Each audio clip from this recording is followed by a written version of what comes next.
हम स्वास्थ्य के बारे में बात करने वाले हैं और उस हिसाब से हम स्वास्थ्य के लिए इतने दिनों से क्या-क्या सिखाया हुआ है, उस हिसाब से हमें लगता था कि आपको कुछ हम एक प्रिस्क्रिप्शन दे दें, एक लिस्ट दे दें, जिसको आप फॉलो करें तो आपका बहुत फ़ायदा होगा।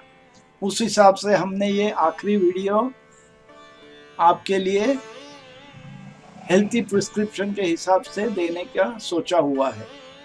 वो प्रिस्क्रिप्शन में काफ़ी कुछ चीज़ें जो हमने गए 26 वीडियो में कवर किए हुए हैं, उस पर टीका किया जाएगा और आपको हफ्ते में से एक बार रोज की दिनचर्या कैसी होनी चाहिए, इसके बारे में हम बताएंगे। वो जो दिनचर्या कर रहे हैं उसका नतीजा क्या होता है, वह हर 3 महीने आप उसको जांच करके बदलाव कीजिए और आगे एक दूसरा प्रोग्राम बनाइए खुद के लिए। अगर उसके लिए कोई मदद लगे तो हमसे ज़रूर संपर्क कीजिए, हम बड़े खुशी से आपकी मदद करना चाहेंगे। अभी थोड़ी सी खबर हमारे बारे में। हम गए 6, 7, 8 सालों से इंटरनेट पे फ्री क्लिनिक करवाते हैं। लोगों को कोई भी दिक्कत हो, वो अगर इंटरनेट पे हमसे कांटेक्ट करे, हमसे जुड़ जाए, तो हम उनकी मदद करने की कोशिश करते हैं। ये काफ़ी अच्छा चल रहा है।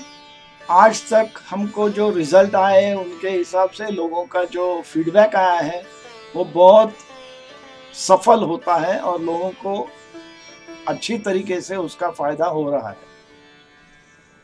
हम ये जो सर्विस, फ्री सर्विस काफ़ी देते हैं, जो अभी हम वीडियो भी बना रहे हैं, इंटरनेट क्लीनिंग करते हैं, उसके लिए लोग डोनेशन हमें देते हैं। उनके हिसाब से जब उनको फ्री सर्विस का फ़ायदा होता है तो उनको लगता है कि डोनेशन, दान देने से हमें मदद करे।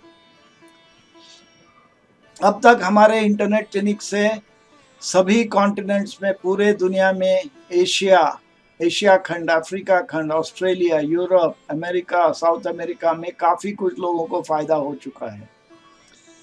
जो भी यूट्यूब पे देखे वो ये सर्विस इस्तेमाल कर सकते हैं। एक ही हमारी मजबूरी है कि हम इंग्लिश में ही सबको मदद कर सकते हैं, क्योंकि हमारे पास मराठी, हिंदी टाइपराइटर का सुविधा नहीं है। लेकिन ज़रूर पूछताछ करें, किसी को पूछ के हमसे क्या हो सके हो ज़रूर हम मदद करेंगे और काफ़ी लोगों को फ़ायदा आज तक हो चुका है। हमारी एक ही इच्छा है कि हम लोगों को मदद करके उनकी तबीयत तंदुरुस्त बनाएं और धीरे धीरे तंदुरुस्ती के हिसाब से वो निरोगी होने तक पहुंचा जाए। अभी हमने आपको ये 26-27 वीडियो में क्या क्या बताया। ट्रेडिशनल एक्यूपंक्चर फिलॉसफी के बारे में बात की, एक्यूप्रेशर और तेल खिंचाव करना उसके बारे में बात की, किस ढंग से आहार होना चाहिए, किस ढंग से हम खाना चाहिए उस पर बात की, कैसा आहार होना चाहिए उस पर चर्चा की, व्यायाम के अलग अलग पद्धति है उस पर हमने चर्चा की, योग के बारे में, सूर्य नमस्कार के बारे में, स्पोर्ट्स के बारे में, अपनी जीवन शैली कैसी बदलाव करना जरूरी है उस पर बात की।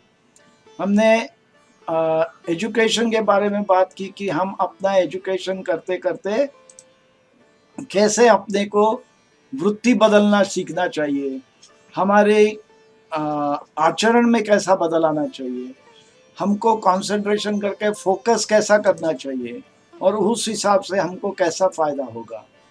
हमने आगे जाके भावनाओं के बारे में बात की, काफ़ी डिटेल में बात की। आगे जाके काउंसलिंग के बारे में थोड़ा सा बताया। अभी अभी शिवाम्बू का एक वीडियो हो चुका है और योग और प्राणायाम के बारे में भी हमने जिक्र किया था। हमने स्पोर्ट्स और एक्सरसाइज के बारे में भी, व्यायाम के बारे में बताया था। साइंटिफिक सूर्य नमस्कार जो हम सिखाते हैं उस पर काफ़ी डिटेल में बात की थी। तनाव के बारे में बात किया था और तनाव कैसा होता है, उसको हम कैसे सुलझा सकते हैं और उसको संभाल कैसे सकते हैं, वो पूरे डिटेल में बात किया था। रिलैक्सेशन, शवासन कैसा होना चाहिए, उसके फ़ायदे क्या है, उस पर बात की थी। ध्यान के बारे में बात किया था। पानी की ताकत क्या है, पानी की ताकत में हमने पानी के बारे में, उसकी मॉलिक्यूलर स्ट्रक्चर, उस पर सोच विचार मंत्र के इफेक्ट से क्या फर्क पड़ता है, उसमें क्या बदलाव लाता है जिससे उसका फायदा होगा, उस पर बात की थी। हमने आवाज, कंपन और मंत्र के शक्ति के बारे में बात की थी। आध्यात्म और जागरूक रहना, उस पर हम आखिरी वीडियो अगले हफ्ते आएगा, उस पर हम बात जरूर करेंगे। अभी रिसेंटली हमने शिवम्बू के बारे में भी बात किया था और हमने काफ़ी जगह कोई नई नई चीज़ें जिससे लोगों को फ़ायदा होगा उसके बारे में भी हमने नई चीज़ें खोज के बताए हुए थे। तो खुद में बदलाव कैसा लाना, हमने बताया था कि आपने पॉजिटिव चेंज करना जरूरी है। कुछ भी बदलाव करना नहीं, पॉजिटिव चेंज करना, उससे आपको फायदा होना चाहिए। उससे आपको फायदा क्या होता है उस पर ध्यान दो। बिल्कुल धीरे धीरे, धीमे धीमे, एक एक पहिया लेते हुए जाना। ऐसी कोई जल्दबाजी नहीं है, लेकिन कई लोग एक सीढ़ी के बदले दो दो चार चार सीढ़ियां चढ़ना चाहते हैं, उसमें कोई जिक्र नहीं, एज लॉन्ग एज वो ठीक ढंग से करते रहे। और एक ध्यान रहे, कभी भी आप जो भी करोगे, आपका जो कुछ निर्णय निश्चय किया हुआ है वो काम जरूर किया जाए, उस पर भूलना नहीं। आगे जाके हमने बताया कि ये बदलाव लाने के लिए कैसी मदद करें। आप हर रोज आपके जो भी एक्सपीरियंसेस है, जो भी कुछ कार्य करते हो, वो किस ढंग से लिखापट करके रिकॉर्ड किया रखो। हर हफ्ते में जो क्या रिकॉर्ड किया है 7 दिन का, उस पर चेक करो और देखो कि कैसे बदलाव आ रहा है। जैसे जैसे बदलाव आते नजर आएगा तो आपको खुद खुद में कॉन्फिडेंस आ जाएगा और खुद को अच्छा लगेगा कि अरे ये मैं जारी रखूं। और ये जारी रखने से जो फायदा होगा वो धीरे धीरे बढ़ते जाएगा। जब भी आप कुछ प्लानिंग करते हो, सोच विचार करते हो, तो छोटा टारगेट या बड़ा टारगेट आपके इच्छा के हिसाब से रखो, लेकिन ऐसा रखो वो टारगेट जो आप अचीव कर पाते हो, वो आप टारगेट पहुंचना जरूरी है। कोई भी टारगेट अगर हम जरूरत से ज्यादा ऊंचाई पे रख दिया तो हर बार सुख के बदले दुख आ सकता है, क्योंकि आप पहुंच नहीं पाते तो बुरा लगता है तो फिर असर पड़ता है तो अगले दिन कुछ करना नहीं चाहते हो। इसके लिए छोटे टारगेट रखने में भी कोई हद नहीं है, लेकिन वो जैसे जैसे अचीव हो जाते हैं टारगेट्स, वो धीरे धीरे वो टारगेट्स बढ़ाते जाओ।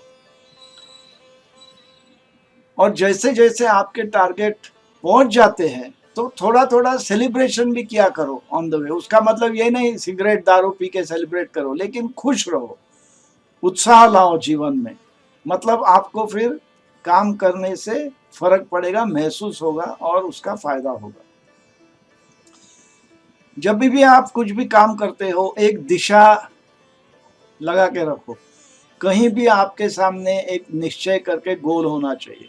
भले आप सोचेंगे, उदाहरण में मैं बताता हूँ, समझ लो आपको 10 किलो वजन घटाना है या आपको 5 किलोमीटर या 10 किलोमीटर रनिंग करना जरूरी है, तो वो वैसा टारगेट रखे, उस पर प्रैक्टिस करते रहो और जैसी जैसी सुधारना होगी आपको पता चलेगा कि हम वहाँ पहुँच गए।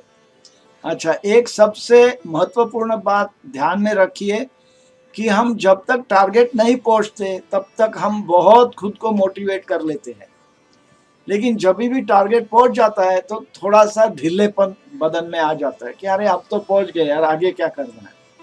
तो आइदर छोटा सा टारगेट बढ़ा दो, नहीं तो अगर मेंटेन भी करना है तो मेंटेनेंस में ज्यादा शक्ति लगाओ, ज्यादा ताकत लगाओ।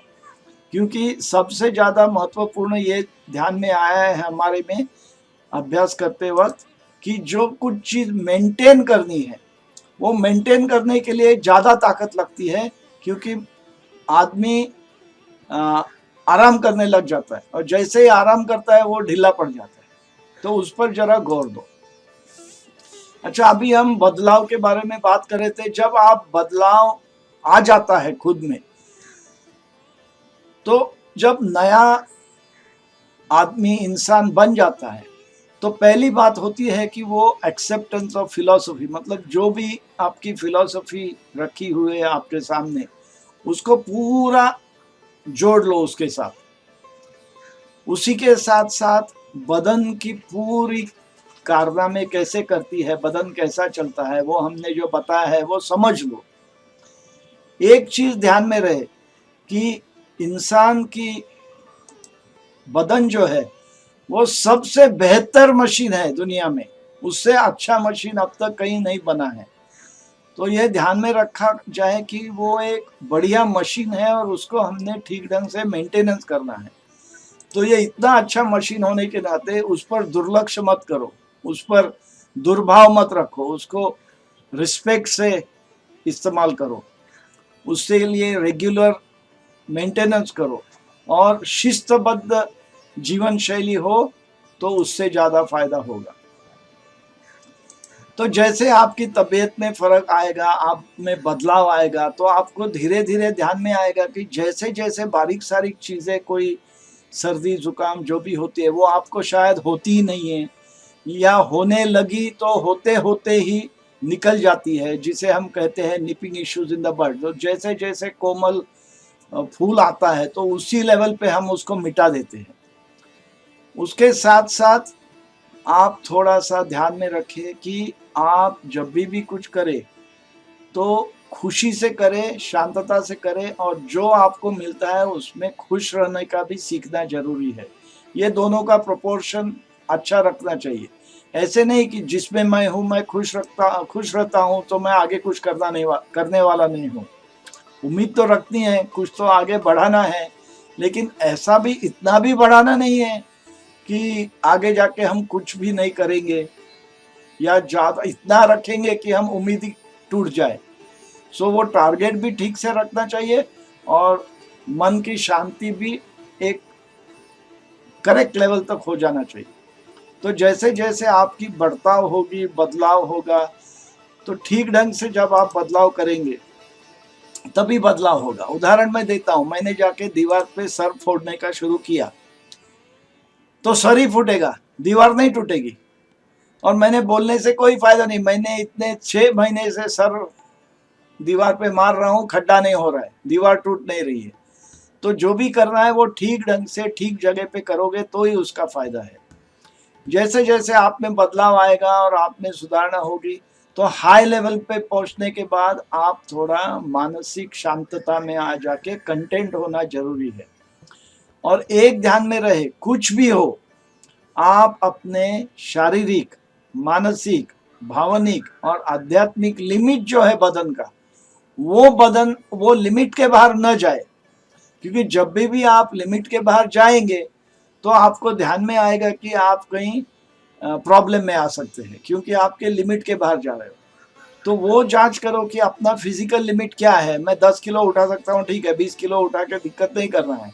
मैं मेंटली काम कर सकता हूँ, ठीक है, मैं 4 घंटा काम कर सकता हूँ, 15 घंटा काम करके बीमार नहीं पड़ना है। तो इस ढंग से आपका फिजिकल, मेंटल, इमोशनल, स्पिरिचुअल, शारीरिक, मानसिक, भावनिक और आध्यात्मिक लिमिट्स जो है वो लिमिट के भीतर काम किया करो। तो इन सब से आपको हमने क्या क्या निरोप दिया हर बार 26 वीडियो में। पहली बात तो यह हमने आपको कहा कि ठीक ढंग से सांस लेना सीखो। 24 घंटे सांस दीर्घ श्वसन करने की कोशिश करो, जैसा हो जाए वो अच्छी तरीके से मेंटेन करने के लिए दिन में एक बार तो कम से कम 30 मिनट के लिए एक सांस, कंप्लीट ब्रीदिंग, संपूर्ण श्वास का बारे में जो हमने जिक्र किया था, उसकी कसरत रोज किया करो। खाना ठीक ढंग से खाओ, खाते वक्त चबाना चाहिए। हर मुंह में जो भी मुंह भर के जब भी खाओगे तो उसको कम से कम 40 मर्तबा चबाओ। मतलब फिर बदन में जो ऊर्जा पैदा करने वाली है वो खाने से ऊर्जा पैदा करने के लिए वो ठीक ढंग से तुम्हारा डाइजेशन होगा और एनर्जी उसके साथ साथ अच्छी ढंग से बनी जाएगी। जब अच्छी ढंग से बनी जाएगी तो उसका मतलब ये नहीं कि मैं अच्छी ढंग से एनर्जी बनाऊं और एनर्जी से फिर वेस्ट भी करूं। तो उसी तरीके से एनर्जी सेविंग भी करने की सोच रखनी चाहिए। खाना जो भी खाएंगे वो ताज़ा, तंदुरुस्त, फ्रेश खाना खाना सबसे बेहतर है। और बहुत महत्वपूर्ण है ये ध्यान में लेना कि हम खाने के लिए जीवित नहीं है, हम खाकर जीवित है। जब तक ये समझाव नहीं आता तब तक हमारे सामने जो भी खाना आएगा हम खाते रहते हैं। हमको लगता है ये ऐश आराम है, वाह वाह, जीवन में इतना खाना मिल गया। और ये ज़्यादा करके आजकल के गए 50-60 सालों में जब खाने की बहुत सुविधा है, तो सवेरे उठ के नाश्ता पानी होता है, उसके पहले बेड टी होता है, उसके बाद में कुछ बीच में स्नैक होता है, काम पे चाय बिस्किट कुछ हो जाता है, फिर लंच में कुछ खा लेते हो, बढ़िया खा लेते हो, फिर शाम को कुछ नाश्ता पानी होता है, फिर घर आके कुछ खा लेते हो, फिर रात को फिर खाना होता है, फिर रात को कहीं बाहर गए तो कुछ पानी पूरी वगैरह कुछ गोलगप्पे खा के आ जाते हो। तो उसका मतलब हुआ कि तुम जीवन भर खाने के लिए ही जिंदा हो, वो नहीं है। खाना खाने के हिसाब से जीना, ये जरा कॉन्सेप्ट, ईट टू लिव, ये ध्यान में रखो। हमने जब व्यायाम के बारे में बात किया तो हमने संपूर्ण बदन का व्यायाम के बारे में बात किया। उसके लिए हमने जिक्र किया कि साइंटिफिक सूर्य नमस्कार ग्रेड 4 लेवल 4, जिसमें 20 सेकंड का प्राणायाम 6 बार हो जाता है हर सूर्य नमस्कार में, वो अगर आप 20 मिनट करो तो आपके पूरे बदन का व्यायाम होगा। उसके साथ साथ कसरत भी होगी हार्ट लंग्स के बारे में। कभी ना कभी जीवन में रोज थोड़ा सा शांति से बैठा करो, थोड़ा रिलैक्स करो, आराम करो। जो भागदौड़ है उसमें से शांतता लाओ। हो सके तो रोज एक 5 या 10 मिनट ध्यान किया करो।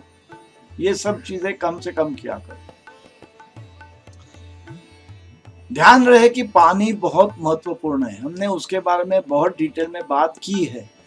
तो पानी महत्वपूर्ण क्यों है? पानी के सिवा आगे कुछ हिलता नहीं है। पानी में सब कुछ डिसॉल्व होता है, पानी में कचरा साफ होता है।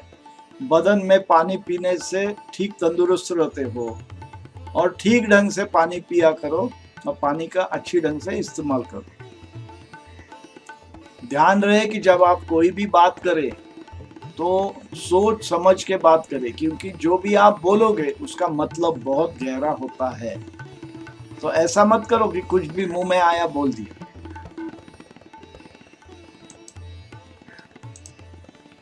उसी की तरह जैसा बात किया हुआ शब्द में ताकत है, उसी तरह शांतता में भी बहुत ताकत है। तो शांत भी रहने की कोशिश करो थोड़ी वक्त रोज, और जब बोलेंगे तो सोच समझ के बोला करो। और महत्वपूर्ण यह है कि जो भी बात करेंगे उसमें नेगेटिव स्पीच ना हो। अरे तू गधा है, तुम्हें यह समझा ही नहीं, उसके बारे में कम इस्तेमाल करो वैसी भाषा।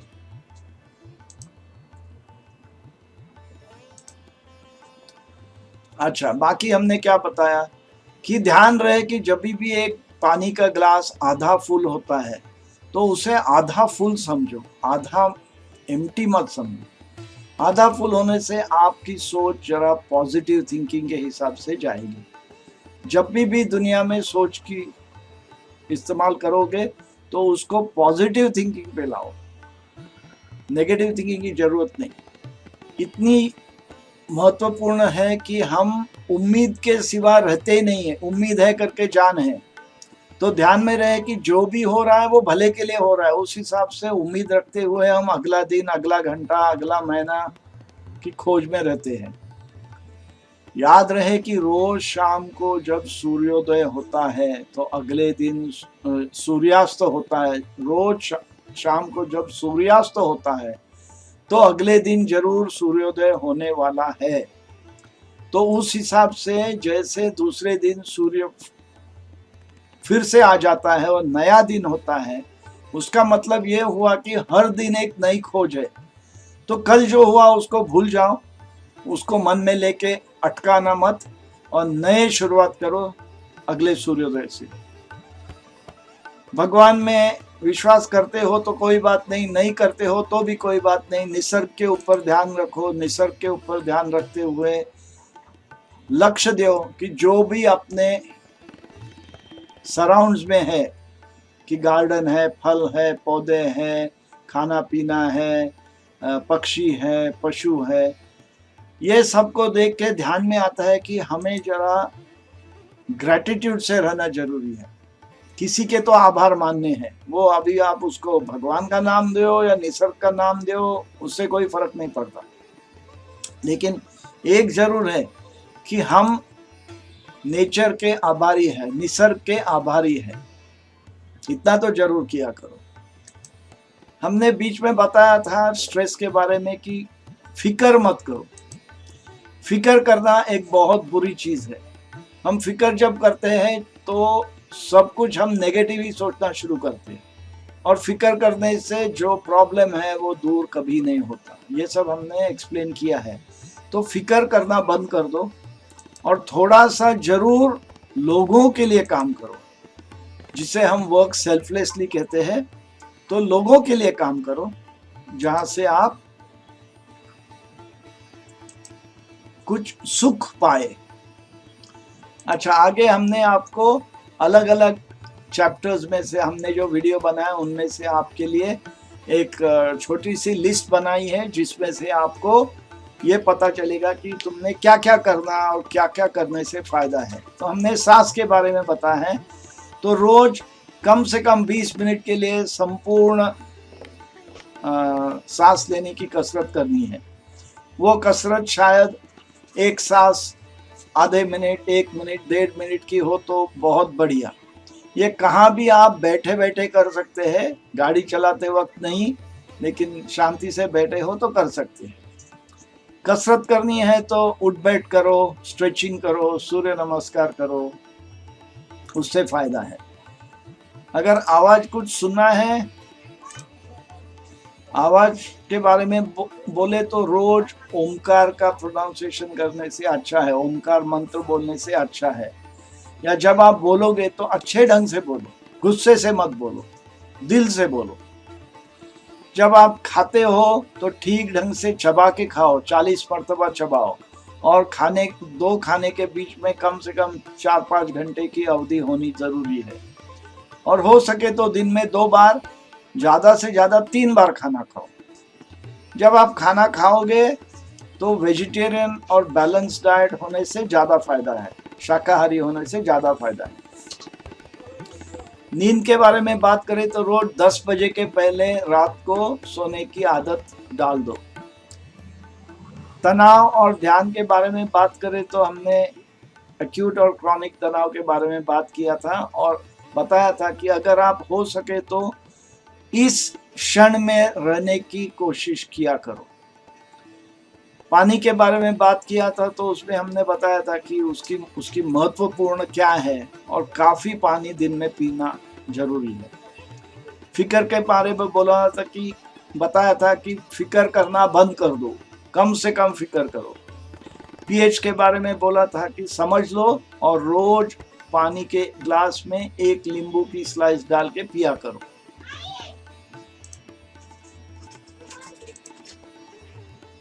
पॉजिटिव थिंकिंग के बारे में बताया था कि जो हाफ ग्लास फुल के बारे में बात की थी वो उसी ढंग से सोचा करो। फिलॉसफी ऑफ लाइफ में बताया था कि आप हर रोज एक नया दिन है, उस पर सोचा करो।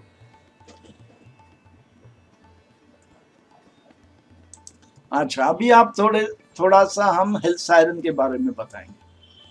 हेल्थ सायरन ने मुझे स्पॉन्सर किया है ये सीरीज करने के लिए, फ्रीडम फ्रॉम डिजीज। इस सीरीज में हमको काफी खर्च आया हुआ है।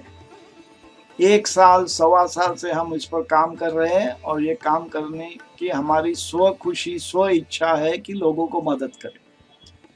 लेकिन कुछ भी करे तो खर्चा आता है, और वो खर्चा, हम इतने अमीर नहीं है कि कहाँ से भी पैसा आते रहेगा तो भी हमारा काम चलते रहेगा। तो अगर हमारा काम आगे बढ़ाना है तो कोई लोग जो इच्छुक है उन्हें अगर कुछ दान देना हो तो दान हेल्थ सायरन को दीजिए। उससे हमें आगे कुछ जो वीडियोस वगैरह बनाने हैं आपकी जानकारी के लिए, उसमें हमें थोड़ी मदद होगी। हमारा निश्चय है कि सभी को बीमारी से दूर रखने की खोज है। हम हर इंसान खुशी में हंसते हुए जिए और जीवन को बिल्कुल संपूर्ण जीवन खुशी से जिए। हमारी उम्मीद है कि हम इस सीरीज में से, वीडियो सीरीज में से आप तक वो मैसेज हमने पहुंचा दिया और हर इंसान को जो देखते हैं उनको काफी कुछ इसका फायदा हुआ होगा।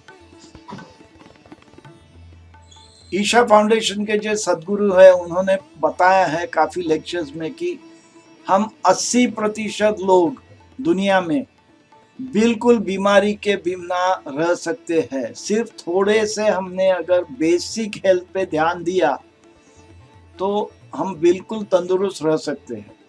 एक उसमें से उन्होंने उदाहरण दिया था कि हम अपनी पारंपरिक पद्धति जो है खाने पीने की वगैरह, वो छोड़ के हम अभी वेस्टर्न नेशंस, यूरोपियन नेशंस के हिसाब से खाना पीना, लाइफस्टाइल, जीवन शैली शुरू कर रहे हैं। वो छोड़ के हम अपने पारंपरिक जीवन शैली पे आ जाएंगे तो बहुत फर्क पड़ेगा, अपने को फायदा होगा। तो 80% लोग हम बिना बीमारी से खुशी खुशी रह सकते हैं। इसके लिए बहुत महत्वपूर्ण है कि हमारा माहौल जो है वो हेल्थ के बारे में सोच के उसको वो माहौल लाना जरूरी है। उसको कहते हैं कल्चर। तो ये आखिरी में 2-4 चीजें बताना चाहता हूं। आप सबको पता होगा कि हमारे बदन में कई कोटि पेशियां रोज मरती है और उतनी ही पेशियां नया तैयार होती है, नई पेशियां का निर्माण होता है। अगर हम उसको चालना दें कि नए बनते वक्त अलग ढंग से बने, तो अगर हमारी पहली पेशिया में कोई बीमारी थी तो नई पेशियां जैसे जैसे बनते रहेगी तो वो बिना बीमारी के पेशियां अगर बना पाओगे तो आपकी बीमारी दूर होगी। इसके लिए हमने जो काफ़ी कुछ आइडियाज़ दिए हैं उसका फ़ायदा ज़रूर लेना। ये अगर आप उसको अपने पेशिया को दिल से लगा के काम पे लगा दे और हम शांति, ध्यान, साइलेंस, शांतता, उस दिशा से हम उनको पेशियों को सलाह दे तो वो धीरे धीरे अच्छे तरीके के पेशियां बनने लगेगी। एक ध्यान रहे कि कोई भी बीमारी हो उसके लिए हम खुद उसका फायदा कर सकते हैं। अगर हम उस पर ध्यान नहीं दें तो हमारी गाड़ी उल्टी जा सकती है। तो बीमारी अपने हाथ में है, बीमारी से बाहर आना अपने हाथ में है। हमारी उम्मीद है कि आप सब लोग खुशी से रहेंगे, समृद्ध रहेंगे, कोई बीमारी नहीं रहेगी, सुख शांति में रहेंगे, हंसते खेलते रहेंगे, जिंदगी भर खुश रहेंगे, बहुत फिट रहेंगे और संतुष्ट रहते हुए जिंदगी भर खुश रहेंगे।